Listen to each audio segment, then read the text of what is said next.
ప్రస్తుతం మనతో పాటు సీనియర్ జర్నలిస్ట్ భరద్వాజ్ ఉన్నారు. ఆయనతో మాట్లాడదాం. నమస్తే సార్. నమస్తే sir, fibre net chairman GV Reddy రాజీనామా చేసిన సంగతి తెలిసిందే. అయితే ఆయన ఐఏఎస్ పైన అంటే రాజద్రోహం అని చెప్పేసి మాట్లాడడం వల్ల పిలిచి మందలించారు సీఎం చంద్రబాబు నాయుడు అని చెప్పేసి అంటున్నారు.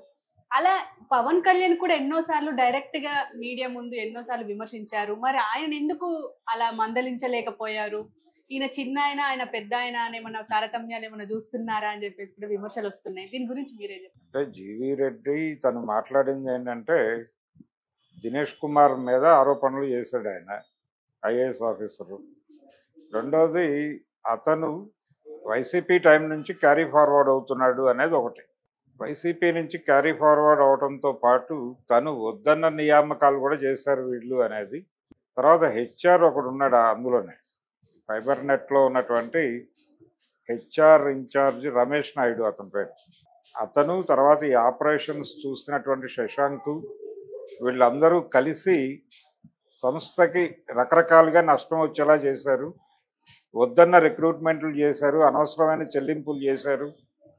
దాదాపు 300, ఆయన చెప్పిన లెక్క ప్రకారం అయితే 400 కోట్ల పైన రకరకాలుగా నష్టాలు జరిగినాయి. అలాగే పనేమీ జరగట్లేదు అక్కడ. ఒక్క కస్టమర్ని కూడా మనం తెచ్చుకోలేకపోయాం. అంటే అలాగే ప్రెజర్ ఉంది, విపరీతమైన ప్రెజర్ ఉంది. ఆ ప్రెజర్ని అడ్డుకోవడానికి ఏం చేయాలో అదేమీ చేయలేకపోయాం. ఇంత నిష్క్రియగా ఉన్నటువంటి డిపార్ట్మెంట్ ఇంకేదీ లేదు ప్రభుత్వంలో అని కూడా మాట్లాడాడు ఆయన, ఏది మీడియా ముందుకు వచ్చి. ఈ మాట్లాడటానికి ముందు సీఎం దృష్టికి తీసుకెళ్ళాడు ఆయన, ముందు మీడియా ముందుకు రాలా. నిజానికి సీఎం గారి దృష్టికి తీసుకెళ్లాడు. ఆ తర్వాత బీసీ జనార్దన్ రెడ్డి ఆయన దర్యాప్తు చేయమని అన్నాడు, వారు వచ్చి మాట్లాడారు. అంతకంటే ముందు వారికి కూడా వీరు రిపోర్ట్లు ఇచ్చాడు. ఈయనేమి పద్ధతి లేకుండా వ్యవహరించలేదు రెడ్డి గారు. ఆయన చాలా క్లియర్గానే మంత్రి గారికి కూడా పరిస్థితి వివరించాడు. వివరించిన తర్వాతే సీఎం దృష్టికి తీసుకెళ్లారు. ఏం చేసినా కానీ పని అవ్వలేదు. పని అవ్వలేదంటే ఆయన మాట చెల్లుబడి కావడం లేదు. ఆయన చైర్మన్గా ఉన్నాడు కానీ ఆయన్ని బైపాస్ చేసి నిర్ణయాలు తీసుకుంటున్నారు వాళ్ళందరూ. అందుకని ఎందుకు ఉండాలి నేను ఇక్కడ అని ప్రశ్నించాడు ఆయన. అది ఆయన గొడవ. అయితే ఆయన మీద వీళ్ళు చేస్తున్న ఆరోపణ ఏంటంటే నువ్వెందుకు మీడియాకి ఎక్కావు, ఎందుకు మాట్లాడావు అనేది గొడవ. ఏది తెలుగుదేశం వాళ్ళు ఆయన మీద చేస్తున్న ఆరోపణ. ఆయన నేరుగా మీడియాకి వెళ్ళలేదు. ముందు మంత్రి గారితో మాట్లాడాడు, సీఎం గారి దృష్టికి తీసుకెళ్ళాడు. అవ్వట్లేదని చిరాకు పడి ఓపెన్ అయ్యాడు. ఆ ఓపెన్ అవ్వటం అనేది తప్పు పట్టారు. ఇప్పుడు దీన్ని వైసీపీ వినియోగించుకునే ప్రయత్నం చేస్తోంది. వైసీపీ చేతిలో ఇది ఆయుధం కాకుండా అడ్డుకోవాలని టీడీపీ శ్రేణులు కూడా ప్రయత్నం చేస్తూ అతన్ని కాపాడుకోవాల్సిన అవసరం ఉందని వాళ్ళు మాట్లాడుతున్నారు. జీవీ రెడ్డిని కాపాడుకోవాల్సిన అవసరం ఉంది. ఆయన అంటే ఒక ఐఏఎస్ ఆఫీసర్ కోసం అతన్ని బలిపెట్టడం అవసరమా? అతన్ని జనరల్ అడ్మినిస్ట్రేటివ్ లైన్లోకి లాగేసి పక్కకి తొలగించవచ్చు కదా దినేష్ కుమార్ని అని కూడా వాళ్ళు సలహాలు చెప్తున్నారు ప్రభుత్వానికి.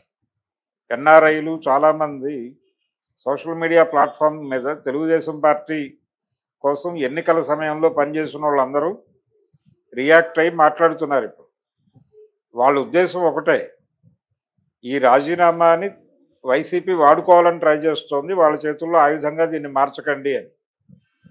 ఈ గొడవ జరుగుతుండగా దీన్ని వెపన్గా మార్చుకోవడం కోసం ఇప్పుడు పవన్ కళ్యాణ్ని తెర మీదకు తీసుకొచ్చారు. వైసీపీకి చెందినటువంటి మీడియా నుంచి వస్తున్న కథనాలు వాళ్ళు కంపారిటివ్ స్టడీ చేస్తున్నారు. ఇప్పుడు జీవీ రెడ్డి చేసినటువంటి కామెంట్స్ లాంటివే ఇంతకంటే పెద్ద స్థాయిలో పవన్ కళ్యాణ్ చేశాడు గతంలో.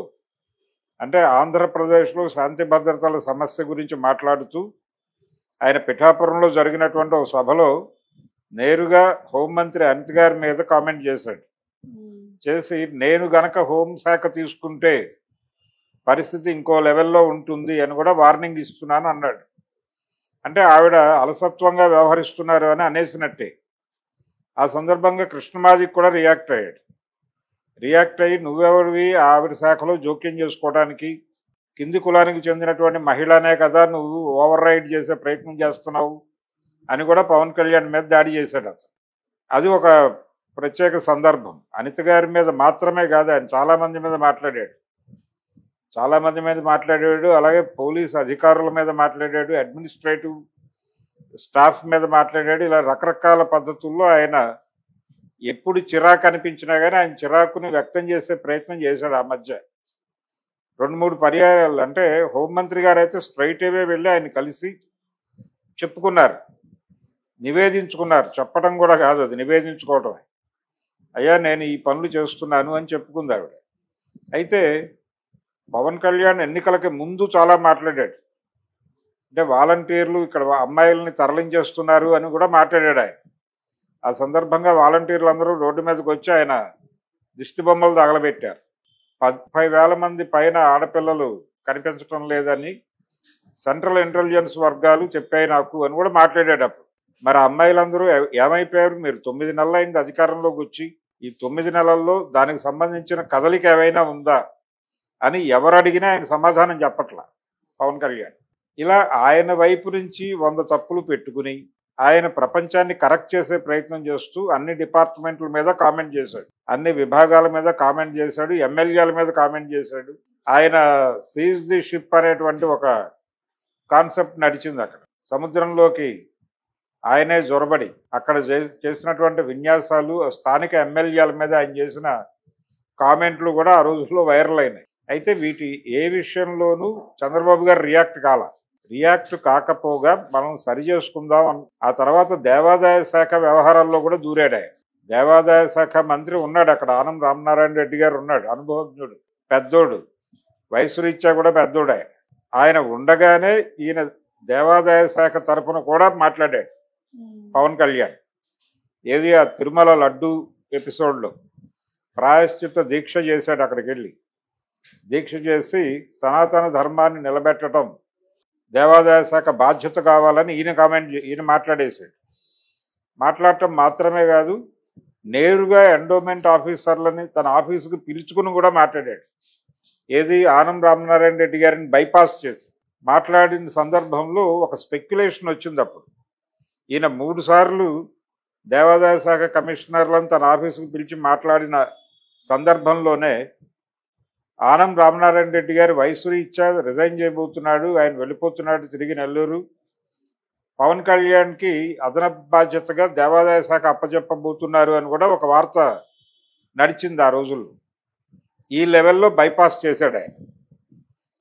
హోమ్ నేనే తీసుకుంటాను, దేవాదాయం నేనే తీసేసుకుంటాను, ఇంకేదో నేనే తీసేసుకుంటాను అని చెప్పి లోకల్ టీడీపీ ఎమ్మెల్యేల మీద ఎవరి మీద పడితే వాళ్ళ మీద మాట్లాడాడు ఆయన. ఎందుకు చర్య తీసుకోలేదు పవన్ కళ్యాణ్ మీద, ఎందుకు జీవీ రెడ్డి మీద చర్య తీసుకుంటున్నారు, జీవీ రెడ్డిని పిలిచి హర్ట్ అయ్యే లెవెల్లో ఎందుకు మాట్లాడారు అంటే, పవన్ కళ్యాణ్తో ఏమిటి మీకు లాలూచి, పవన్ కళ్యాణ్ని ఎందుకు ఎక్స్క్యూజ్ చేశారు, పైగా వాటిని శిరోధార్యంగా తీసుకోవాలని చెప్పి లోకేష్ మాట్లాడాడు. అప్పుడు మాట్లాడి మేము కరెక్ట్ చేసుకుంటున్నాము అని చెప్పాడు. చంద్రబాబు గారు కూడా అన్నాడు ఆ మాట. ఎందుకు అంతగా పవన్ కళ్యాణ్కి ఆ ప్రాధాన్యత ఎందుకు ఇస్తున్నారు అని ఒక చిన్న నిప్పురవ్వ రాజేసే ప్రయత్నం వైసీపీ చేస్తాం. అయితే ఎందుకు పవన్ కళ్యాణ్కి ఆ ప్రాధాన్యత ఇస్తున్నాడు చంద్రబాబు అనేది అందరికీ తెలిసిన విషయమే.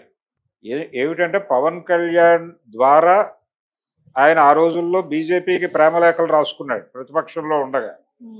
అలాగే ఈ కూటమి ఏర్పాటు, ఈ డిజైనింగ్ వెనకాల భారతీయ జనతా పార్టీ ఏజెంట్గా పవన్ కళ్యాణ్ వ్యవహరించాడు.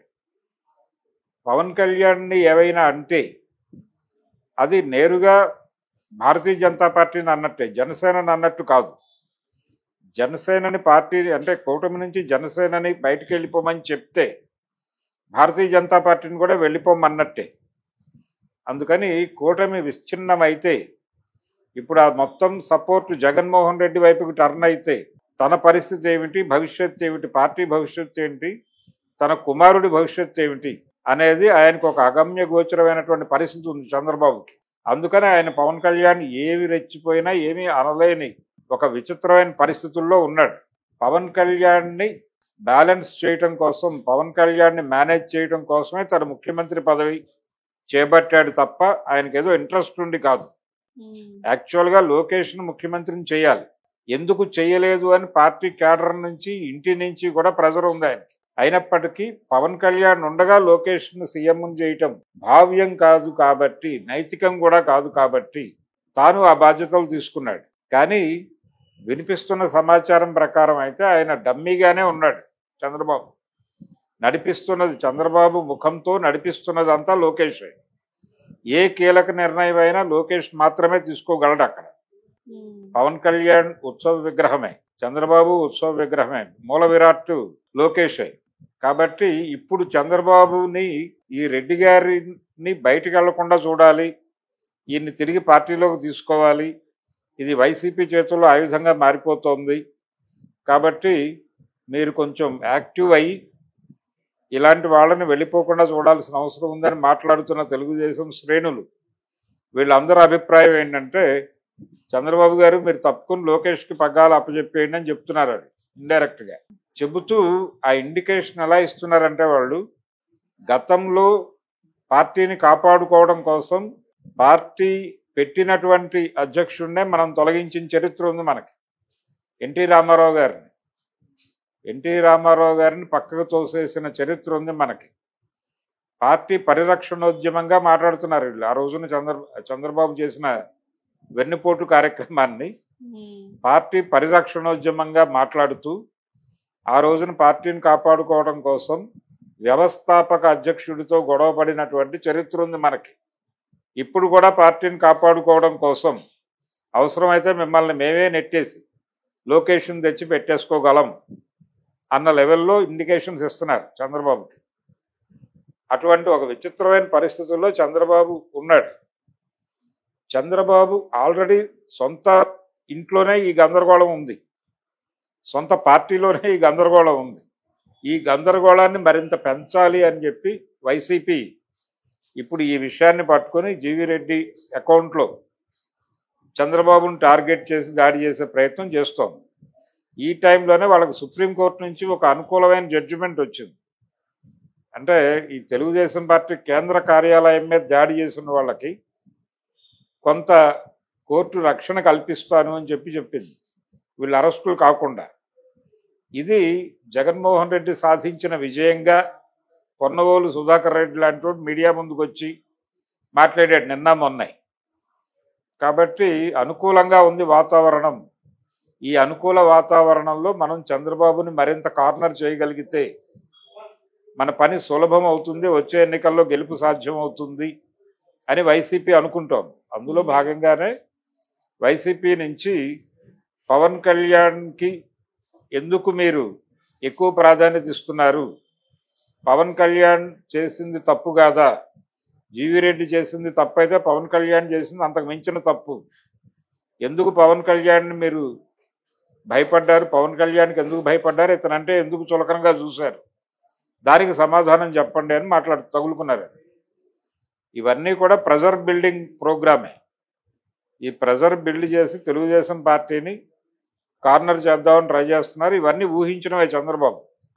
ఇవన్నీ జరుగుతాయని తెలిసి సైలెంట్గా చూస్తున్నాడు. అనవసరంగా ఎక్కడ ఆవేశపడకూడదు, బహిరంగంగా ఏ మాట మాట్లాడినా అది ఎటో ఒకటి లీడ్ అవుతుంది అనే ఉద్దేశంతో ఉన్నాడు. ప్రస్తుతం ఆయన ఒక ఆలోచనతో అయితే ఉన్నాడు. రెడ్డి గారిని మళ్ళీ గర్వాపసి చేయటానికి ఏదైనా ఒక ప్రోగ్రామ్ డిజైన్ చేయాలనే ఆలోచనతో అయితే ఉన్నాడు ఆయన. అది మేబీ ఒక 2-3 రోజుల్లో సఫలీకృతం అయ్యే అవకాశాలు కూడా ఉన్నాయి.